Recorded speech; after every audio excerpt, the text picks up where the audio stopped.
Greetings, everyone. Pete Pardo here from Sea of Tranquility. Welcome to episode number 3 of the 25 top 6 album runs in music history. I apologize for yesterday. I had recorded the video, ran it at 7 o'clock, only to hear from George Lemie and Rand Kelly, Pete, there's something wrong with the video feed. There's no audio. And I'm like, what?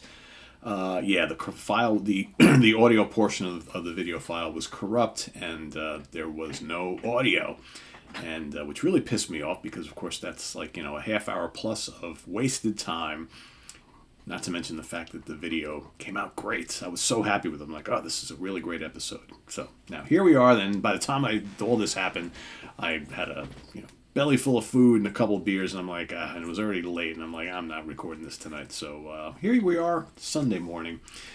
You're getting it later in the morning, actually, but it's bright and early for me. So anyway, let's move on. So basically the premise, if you haven't watched any of the previous episodes, premise of this whole series is to take a look at those bands who had a run of 6 pretty damn near classic albums, or pretty damn close to it. 6 albums in a row, boom, boom, boom, boom, boom, where these albums are just absolutely top-notch. Not many bands can do that. You got some legendary bands who had maybe 3 or 4. There are some that had a little more than 6, right? There's going to be a couple I'm going to mention today where you could arguably say there's maybe 7 or 8 in the run. But I picked out, since we're doing 6, I kept it at 6. So in a couple instances, it's kind of hard to choose where to start, where to finish. So we're going to go first off, we're going to go to, if you're looking at the cover image, everybody's probably saying, well, Pete's going to tackle Iron Maiden today. That is correct. So the debut comes out, right? The great cover art. This actually goes platinum in Canada and the UK, gold in the US. This would start a string of best-selling albums for the band. Still to this day, one of the biggest metal bands on the planet. Of course, this is with Paul Di'Anno on vocals, Dennis Stratton on guitars, Clive Burr on drums, Steve Harris on bass, and Dave Murray on guitars. Prowler, Remember Tomorrow, Running Free, Transylvania, the great Phantom of the Opera, right? Iron Maiden, a song they have to finish every single set with from the beginning of time till today. Charlotte the Harlot, Sanctuary, Strange World, classic, brooding new wave of British heavy metal. So influential. Here in the States, however, that went a little under the radar, eventually did go gold, but it was the Killers album, which came next. That iconic cover. All us young metalheads here in the States saw this in the stores, and we were like, we scooped this up, fell in love with this, and then went back and got that debut. And of course, you got Martin Birch producing all these albums here. You got the Wrathchild on here, which is inexplicably spelled incorrectly on the back of my CD. Ratchild. Murders in the Rue Morgue, of course. Another Life, Innocent Exile, the title track Killers. It's great stuff. Twilight Zone, Prodigal Son, Purgatory, and Drifter. Great stuff, top to bottom. This would be the last album of Paul Di'Anno on vocals. This also was US and UK gold, Canada platinum, once again. Okay. Legendary album. Then, of course, Bruce Dickinson comes into the band, fresh from Samson. And things take a turn for even bigger things. Things take a turn for bigger things. 2 times platinum in the UK, platinum in the US, 3 times platinum in Canada. This is a great seller, and arguably for some people this is the pinnacle of the Iron Maiden catalog. Bruce fits right in here. You got Invaders, Children of the Damned, 22 Acacia Avenue, one of my favorite Iron Maiden songs of all time. Prisoner, Number of the Beast, Run to the Hills, Gangland, Hallowed Be Thy Name. Classics from top to bottom. Hard to argue this as one of the greatest Iron Maiden releases, but I would say that the follow-up is kind of where my allegiance really lies. That's Peace of Mind. Peace of Mind sells basically platinum in the US and the UK, 2 times platinum in Canada, so pretty consistent sales from album to album here in this run. Where Eagles Dare kicks it off, one of the great album openers of all time, in my opinion. Revelations, Flight of Icarus, Die With Your Boots On, If You're Gonna Die. The Trooper, right? So get these last 2 albums, actually, all these legendary songs, but specifically these last 2 albums, the first 2 with Bruce, you've got, set list favorites for decades and decades later on. Still Life, the much maligned Quest for Fire, Sun and Steel, and To Tame a Land. To Tame a Land is kind of where this lengthy, epic kind of songwriting and storytelling starts for Iron Maiden. They would start to do songs like To Tame a Land on almost every album going forward, and they especially do that with almost every song now on more recent albums, right? These kind of long intros and extended passages, and less of a fast and frantic pace and more of just kind of like this brooding long form composition type of thing, or however you want to call it. It's not really progressive. I guess maybe you can call it proggy in a little bit, as far as Iron Maiden's version of prog. But and this is also the first album with Nico McBrain on drums. I did want to mention that. So let's move on to number 5 in the series here. That is the mighty Power Slave, platinum in the U.S., gold in the U.K., double platinum in Canada. This, of course, has Aces High, 2 Minutes to Midnight, right? Lost for Words, Flash of the Blade, The Duelist, Back in the Village, Back in the Village, Back in the Village, Power Slave title track, one of the great Iron Maiden songs, of course. And then Rime of the Ancient Mariner, which basically takes To Tame a Land and even takes it even further, right? Rime of the Ancient Mariner, another one of their outstanding epics. And I still have very fond memories of seeing this tour live at Radio City Music Hall in New York City on a very, very cold night in February 1985, which, ironically enough, it's probably almost to the day right now here in 2023. So all those years ago, 38 years ago, man, that's pretty crazy when you think about it. Yeah. And ironically, it's really, really cold here in New York today and this weekend.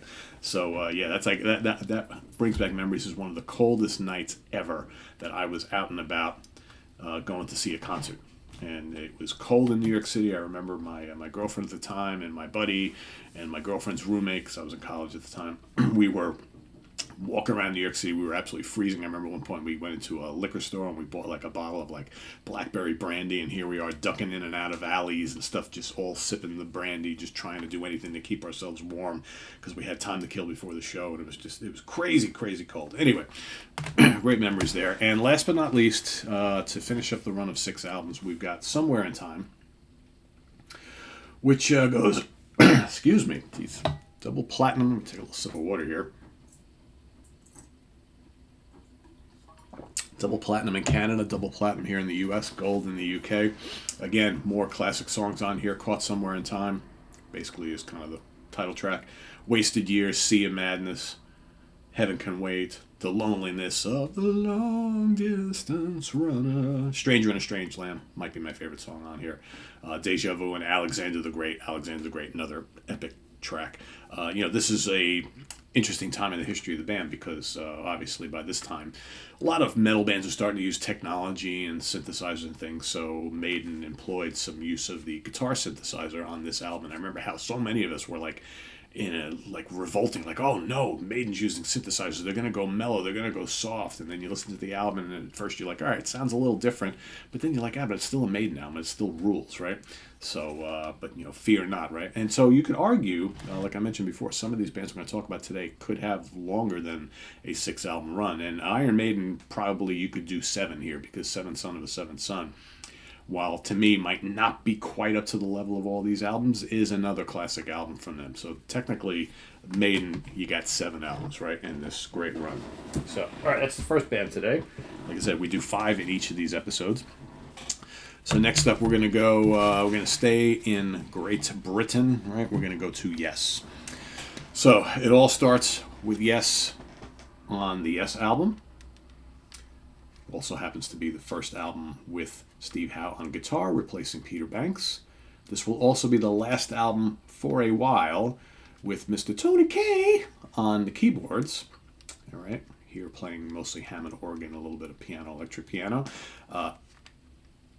I would not argue anybody coming to me and saying that the Yes album is their favorite Yes album of all time. It's hard to argue that when you got Yours Is No Disgrace, Clap, great little, Steve Howe little acoustic ditty, The Amazing Starship Trooper. I Seen All Good People, big hit single for the band. Adventure and Perpetual Change. Perpetual Change, one of the underrated gems in the Yes catalog. Classic stuff right here. No denying it. Next up for album number 2 in this run, we've got Fragile.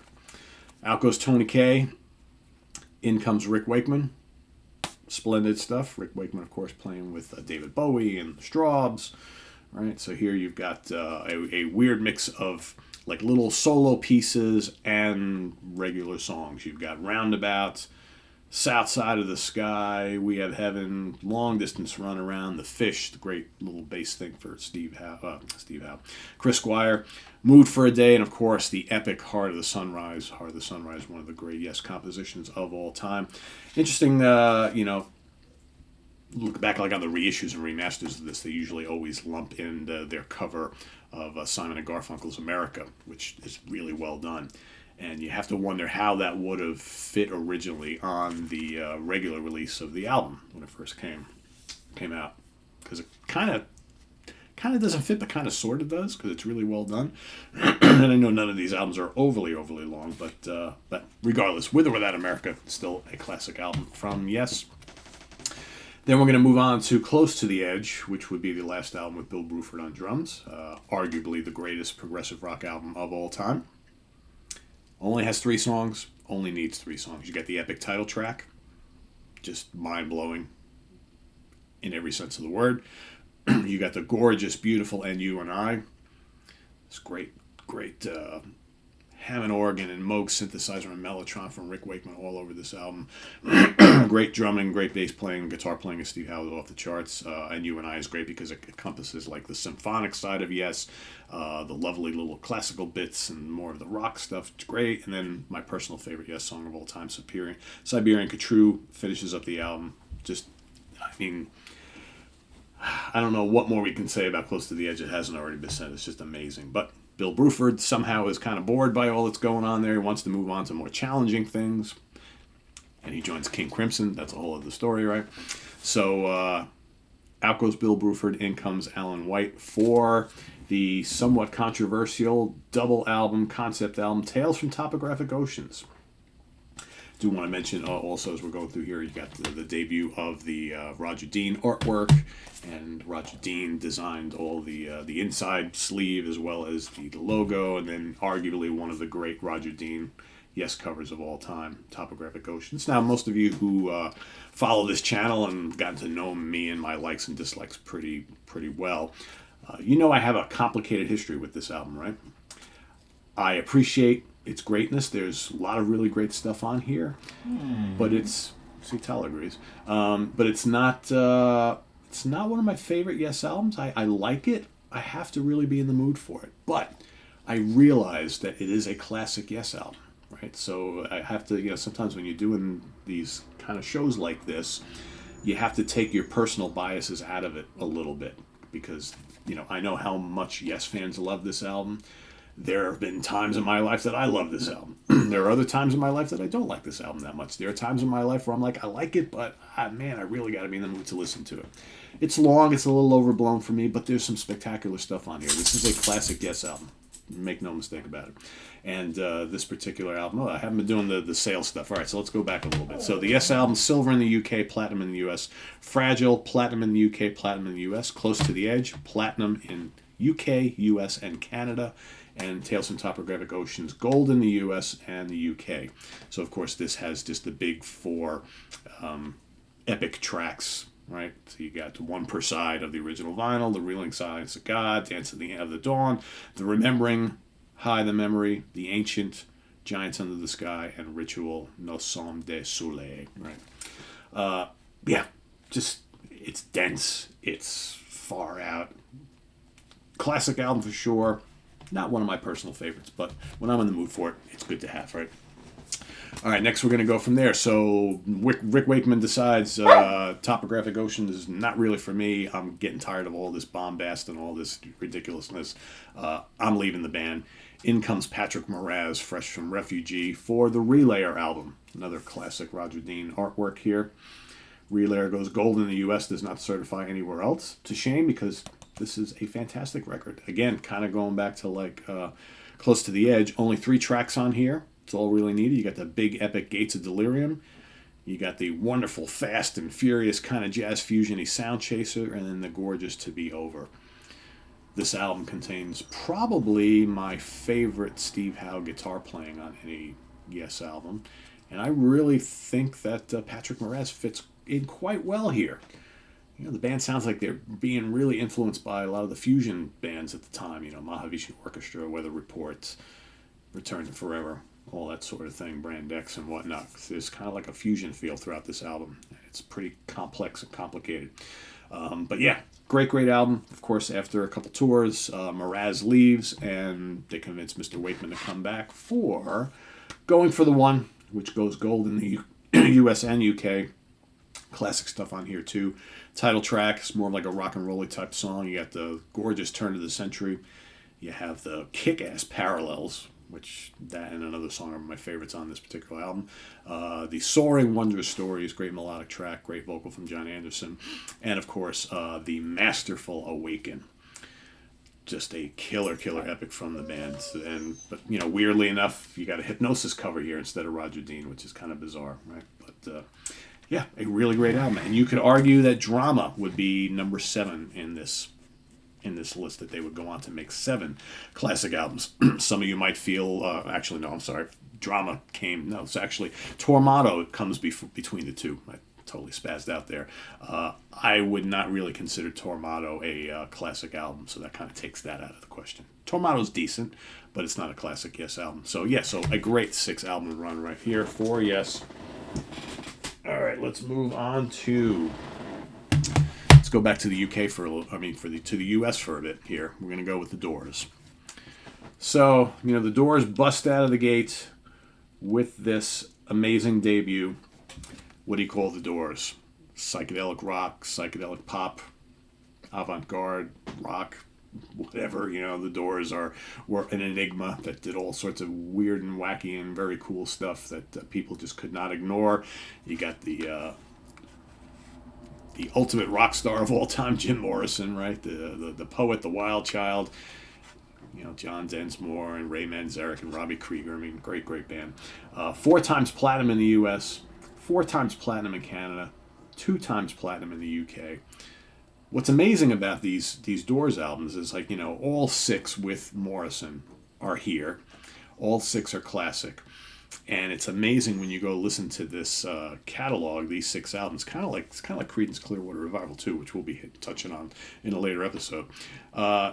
Amazing how many, like, well-known radio tracks are on these albums. I mean, you go through the track list of all of them, and it's like one classic after another. I mean, this debut, Break On Through to the Other Side, Soul Kitchen, Crystal Ship, 20th Century Fox, you know, Alabama Song, Show Me the Way to the Next Whiskey Bar, Light My Fire, which is a huge hit, Backdoor Man, I Looked at You, End of the Night, Take It As It Comes, Baby, and then, of course, This Is the End. I love how on most of these Doors albums, except for really one of them, you've got this really great epic track. Tala loves the Doors, so she just can't help herself from commenting. You have this great, like, epic at the end of every album, which is just like brooding and mysterious, and you got the end on here, which is really cool. On a recent Hudson Valley Squares episode, we were talking about bands that never quite topped that great debut album. I still find that I like this album the best out of the Doors catalog, but that does not mean that the ones that come after it aren't really great too. So we'll continue on here with Strange Days. A little bit of a dip in sales, platinum in the US, double platinum in the UK, platinum in Canada. Weird how the debut sold so much and this sold considerably less. This is a very cool follow-up, and I think there have been times where I've had this as my favorite Doors album. Tala, please. Title track Strange Days is terrific. I love when the music's over. Another great epic 11 minutes. There's lots of good stuff in between. Love Me 2 Times, Your Lost Little Girl, Moonlit Drive, People Are Strange. The title track is so good. This is a really kind of trippy, really psychedelic album. Totally love it. Then you got the great Waiting for the Sun. Okay, Waiting for the Sun. Platinum in the US, Canada, gold in the UK. More great stuff on here. This is just a fine album. I always loved the that album cover, right? It's just kind of mysterious and whatnot. Great songs on here as well. As are most of these albums. You got so much good material. You got the Soft Parade, which comes next. Soft Parade Platinum, U.S. and Canada, Silver in the U.K. This is more of a pop album for them, I think. And you got some horns and a little bit of soul on this album. Touch Me was the big hit on here. You got the Soft Parade title track, which is another really great epic on here. Easy Ride, Wild Child, Duets. You got the Morrison Hotel follows that up. Platinum in the U.S. and Canada, Gold in the U.K. Right, more of a bluesy album, more of the bluesy rock album. Maggie McGill. You got Roadhouse Blues, Waiting for the Sun, which probably should have been on the Waiting for the Sun album. Great song. Peace Frog, Ship of Fools, Land Ho, Queen of the Highway. Great stuff. And then, of course, album number 6 in this series is L.A. Woman. And interesting how, like, the first album and this album, the two bookends of the Morrison catalog, were the biggest sellers out of all these. 3 times platinum in the U.S. and Canada, gold in the U.K., multi-platinum in Australia, France, and other areas of the world. Riders on the Storm, again, the epic to finish out the album. What a great song that is. You got Love Her Madly. Title track, L.A. Woman, is really great, kind of bluesy, kind of mysterious. Hyacinth House, Crawling King Snake, The Wasp, Texas Radio, and the Big Beats, The Changeling, Been Down So Goddamn Long. Yeah, great stuff. It's interesting, the legacy of the Doors. So many people, even if they claim not to be a Doors fan, they could probably easily name so many songs by this great band. And but I do know some people who can't stand the Doors. Go figure. I don't know. It's like the Doors are kind of an enigma. So many great songs. You got that just crazy frontman that you just can't ignore. And, obviously the Doors would have never been the Doors as we know it without Jim Morrison. And say what you want about him, but he was such a draw, such a crazy personality, right? I mean, it just makes the whole history and music of that band so mythical, so legendary. All right, so let's go back to Prague. Let's go back to the UK. So we're going to move on to Genesis. So Genesis is an interesting story and an interesting piece here because I wasn't quite 100% sure where to start and where to finish in the 6-album run because really when you look at it, for me anyway, there's probably like a 9-album run, right? But since we are doing 6, I wanted to include them. So it's like, do I start at Trespass and end at Trick of the Tail? Or do I start at Nursery Crime and end in Wind and Wuthering? So the 2 albums in question, Trespass and Wind and Wuthering, I had to look at both of them. And again, you can make an argument for, and then there were 3, and Duke in here as well, and maybe, Abacab or the Genesis album, right? Depends on kind of where you sit with the Genesis catalog. So for me, I was looking at Trespass and looking at Wind and Wuthering and saying, okay, well, which one do I find more of the classic album here to just do the 6? And I ultimately decided to go with Wind and Wuthering. So we're going to start with Nursery Crime.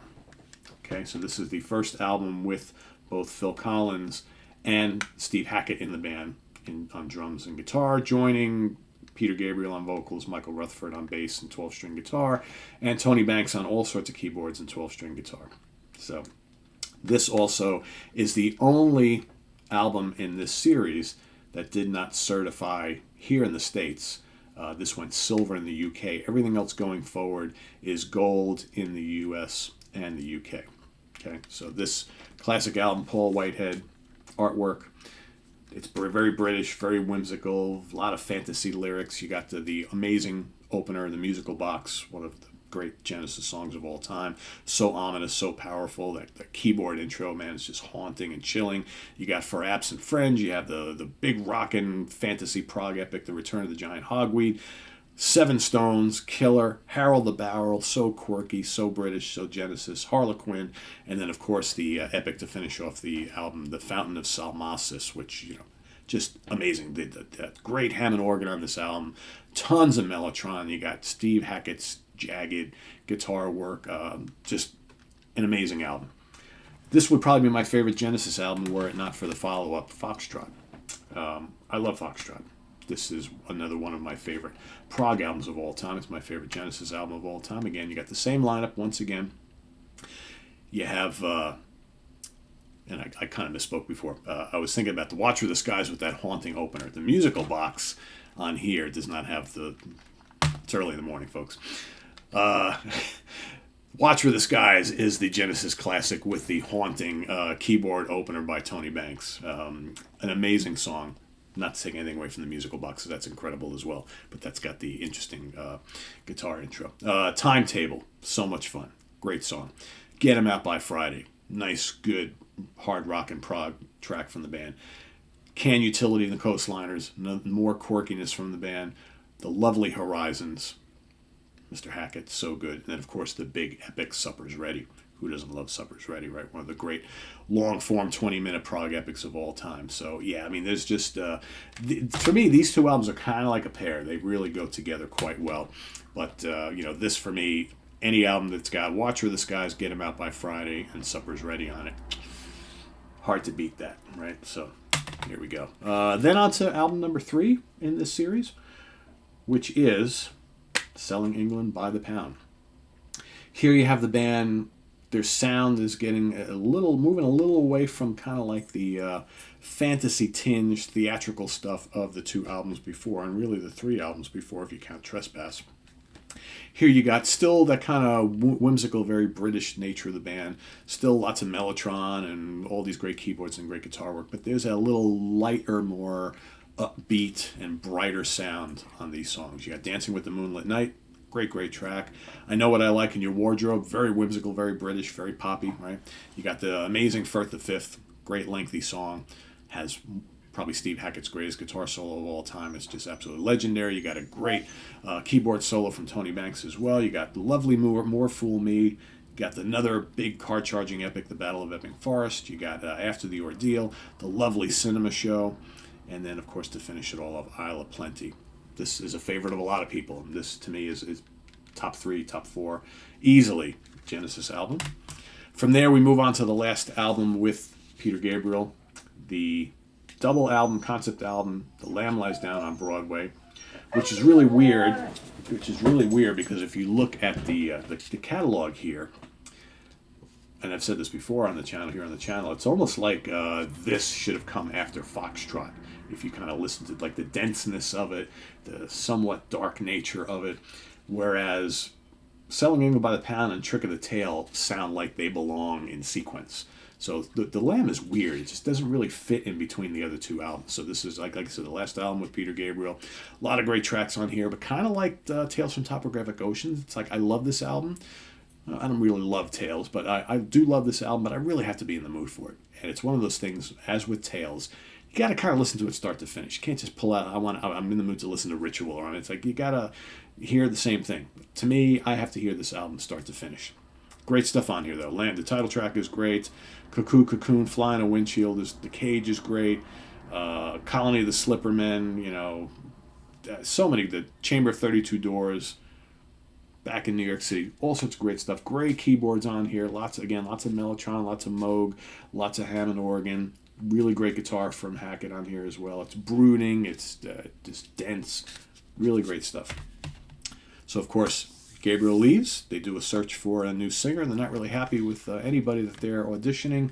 And then they ask Phil, it's like, well, you've sung a little bit on some of these other albums. Why don't you give it a go? And boom, he becomes the new lead singer in Genesis, also playing drums on tour. He plays drums with Chester Thompson, right? Bill Bruford as well comes and goes from the band.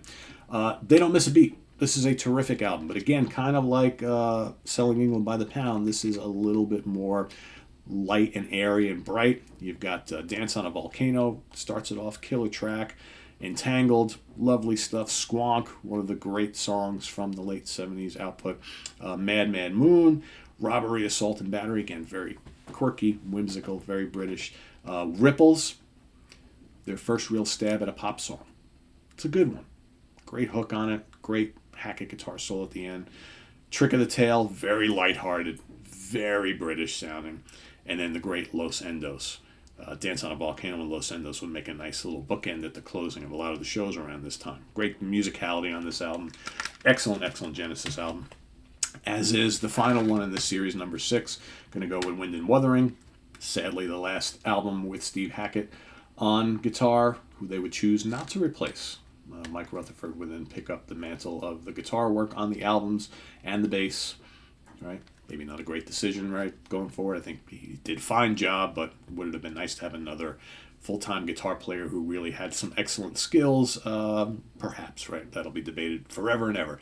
But this is kind of similar to Trick of the Tail, but a little more of like a pastoral, kind of like an atmospheric album. You got 11th Earl Lamar, excellent. One for the Vine, also a great track. Your Own Special Way, another stab at like a pop song, right? That got some play on the radio.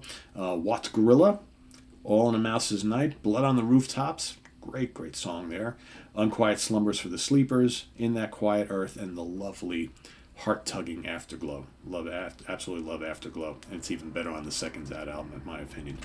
This is a great album to play on a chilly fall or winter night, and there's just something very warming and charming and welcoming about this album that I've always really dug quite a bit. And the cover art just perfectly portrays that. So there you have it. Like I said, with Genesis, you can include Trespass and maybe go on to And Then There Were Three and Duke as well, and maybe a couple after that if you like. But to me, these are the 6 classic albums in this catalog. And last but not least, we're going to move on to Jethro Tull. So here for me, this run clearly starts with Stand Up. Nothing Against This Was their first album. More of like a straight-ahead British blues album. It's fine for what it is, but the genesis of the Jethro Tull sound really comes full front, full bore on the second album, Stand Up, which was also the first album with Martin Barr on guitar. Here you get that mix of like, some of the blues is still there, but you get this blend of folk and classical music and jazz and little bits of hard rock, as well as we're starting to hear that kind of progressive nature of their music. A New Day Yesterday is big, bluesy, and heavy to start off the album. You got the quirky Jeffrey Goes to Leicester Square. You get the lovely classical piece Boré. You get some rockin' stuff like Back to the Family, Look Into the Sun. Nothing Is Easy is certainly a good rocker on here.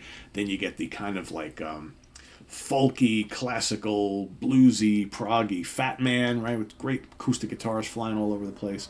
We Used to Know, Reasons for Waiting, and then 4,000 Mothers. 4,000 Mothers is kind of big and epic and boisterous. Really great, charming album, classic Tull album right there.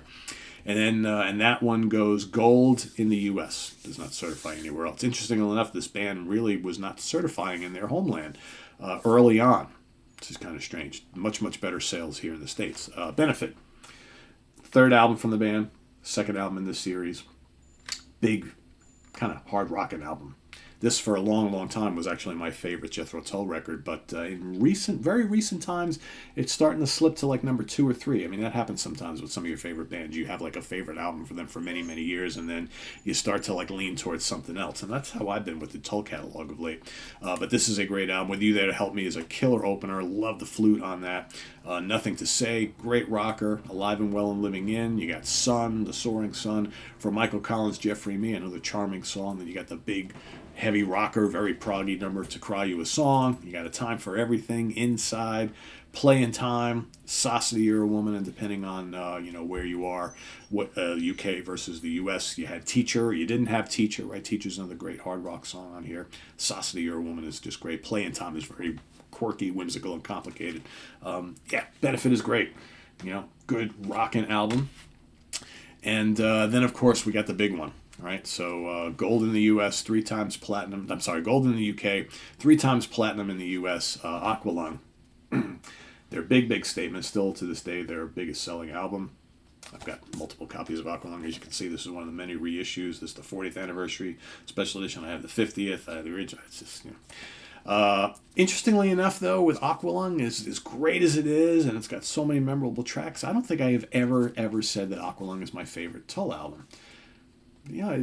Sometimes I think it's like, well, why isn't it? It's like, well, I don't know, because when you have Aqualung, the title track, Cross-Eyed Mary, Cheap Day Return, My God, Wondering Aloud, Up to Me, Wind Up, the totally underrated Wind Up, Locomotive Breath. I mean, all these heavy hitters. This is like a head-on collision of heavy rock and prog and folk. Just such a great album, great lyrics. I mean, Ian Anderson is he's peaking with his creativity at this point. I generally speaking always have like 1 or 2 or 3 albums in their catalog that I tend to favor more than the great Aqualung. But I love it. It's just great.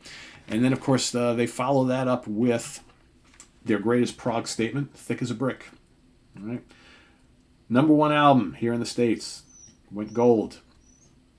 Hard to think that, like Aqualung sold so many copies, and yet this only really went gold, right? But yet it was a #1 album. Not hard to understand, really, when you think about, this is not there's not hit singles on here, there's not short songs. It's basically one long 44-minute track, right, spread across 2 sides of vinyl. And Tala is being a pain in the ass because she does not want to be in here. Too bad. But yeah, this is an epic statement of prog rock. Ian Anderson fully embracing let's play prog like everybody else was doing at the time. Hammond organs all over the place on here. Loads of great guitars, acoustic guitar, flutes, great drumming, the whole 9 yards. Epic all the way. And not only did they do that, but then they followed it up with something very, very similar but very, very different with a Passion Play. Okay, let's do another concept album. Totally different concept. We're going to do one whole straight ahead 40-plus minute piece broken up into many little parts across 2 sides of vinyl. Here we're going to throw in a little sax. Ian's going to play a little saxophone in addition to the flute as well. Passion Play, also #1. So 2 albums in a row. Weirdly enough, the 2 albums that you wouldn't expect to be in #1 sellers because, like I said, there's no singles on these, none of that sort of thing. But the people bought it in droves, right? And love Passion Play. Great, great stuff. And then #6 in this series is going to be War Child. Gold seller in the U.S. A little bit of a different album here, right? So this is a little bit different than the 2 that came before it. This is less proggy, more back to like kind of whimsical British hard rock and folk. Title track, War Child, is a regal, majestic nature to a lot of these songs, which would continue on the next album as well. War Child, you got Queen and Country, you got Ladies, Backdoor Angels, good rockin' song. You got The Sea Lion, which is, again, very quirky, very kind of humorous. You got the 2 singles on this album, right? You got Skating Away on the Thin Ice of the New Day and Bungle in the Jungle, both very radio-friendly, right? Ian Anderson, not a huge fan of either one of them. I don't think Ian's into hit single type stuff. Only Solitaire, The Third Hurrah, and 2 Fingers. Great, great album. A lot of the songs and arrangements on this album actually came and were written and even recorded during the initial recording sessions for A Passion Play. If you know the whole history of Passion Play, they actually went and recorded that original album at the Chateau recording studios in France, and Ian was very unhappy with a lot of the way things came out, so he basically scrapped the whole project and went and totally re-recorded it as Passion Play. And if you listen to all the early recordings, which you can hear on the Passion Play box set, as well as the Nightcap collection, which came out in the 90s. There are all the original recordings of the original Passion Play album, and it sounds quite different. And you can hear all sorts of stuff that actually wound up on this album, right? Fascinating. It's the Tull catalog, as far as like all the stuff that wasn't used and reused and whatnot. There's so much good material there. I would argue that the original recordings of the Passion Play album are as good, if not better, than the actual album we got, which I love. But the original Passion Play's got lots of different elements, and like I said, lots of pieces of things that wound up on this album. Fascinating stuff. If you haven't heard the original Passion Play from the Chateau d'Aroville, or however they say it, studio, definitely go check it out, because it's amazing and pretty rockin' too. So that is the last in the 6-album run. I would say Tull easily did 7, because Minstrel in the Gallery, which is probably my favorite Tull album of the moment, definitely is as classic. In fact, I think probably even more classic than War Child. I love Minstrel in the Gallery. Yeah, and then, Too Old to Rock and Roll, Too Young to Die, I'm not a fan of. So there's that little skip there. But then you've got, of course, Songs from the Wood and Heavy Horses and Stormwatch, which to me are classic Tull albums. So yeah, interesting 6-album run here, and very, very strong for Jethro Tull. So, and that's it for this episode. So I'm hoping the audio is fine on this. I will check it as soon as I get done talking here. And I actually went even longer on this one because the episode that I originally recorded, which had no audio, was like 30 minutes, and here we're approaching 40. So I think I was even more inspired to talk a little bit more today. So hopefully you enjoyed this. We'll have another episode coming up in a week and a half or something like that. And because we got lots to talk about, lots more to cover. I have some, like I said, I originally was going to do 25 of these. And I have more than that, so I'm going to do probably a bonus episode or two because there's some that I just don't want to miss out on. And yeah, there will be some more recent bands as well. Not all of them are going to come from the 70s or the 80s, so there's all sorts of fun things to come, so stay tuned for that. And visit us on the web at www.seaoftranquility.org. We're on Facebook, we're on YouTube, all together, all the damn time. Enjoy the rest of your Sunday, everybody. We'll see you real soon here on the channel. I am Pete Pardo. Please subscribe if you haven't already and click on that notification bell so you get alert of all of our content as it posts. And please do hit the like button before you leave. Also down below we got the links to our Ko-Fi page for channel donations, as well as our merch page for all sorts of great Sea of Tranquility gear. So thanks everybody. We'll see you real soon here on the channel. Bye bye.